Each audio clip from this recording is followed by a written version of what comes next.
Мртво машко новородено бебе било пронајдено во тоалет на интерното оделение во Тетовската клиничка болница вчера околу 22 часот, информираат од секторот за внатрешни работи Тетово.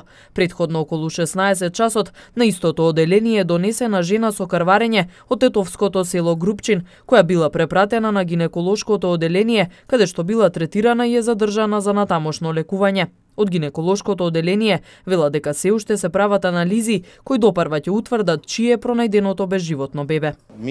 Вчера ми се јавија од клиничката болница во Тетово, од нашиот оддел, дежурните доктори, дека имаат примено пациентка со крварење, која веднаш била хоспитализирана и третирана по протокол поради крварењето.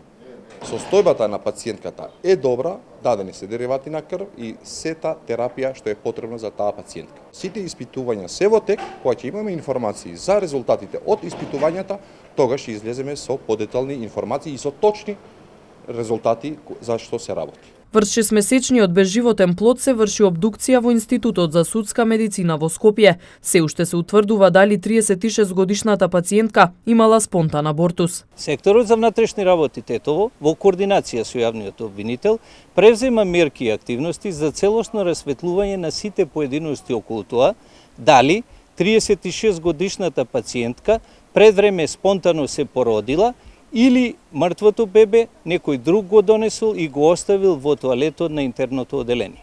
Безживотното тело на новороденчето покриено со пелени го пронашол вработен во клиничката болница Тетово, пошто случајот го пријавил во полициската станица. Јавен обвинител и екипи на СВР Тетово извршиле комплетен увид. Со повеќе информации полицијата и лекарите ќе излезат во текот на утрешниот ден.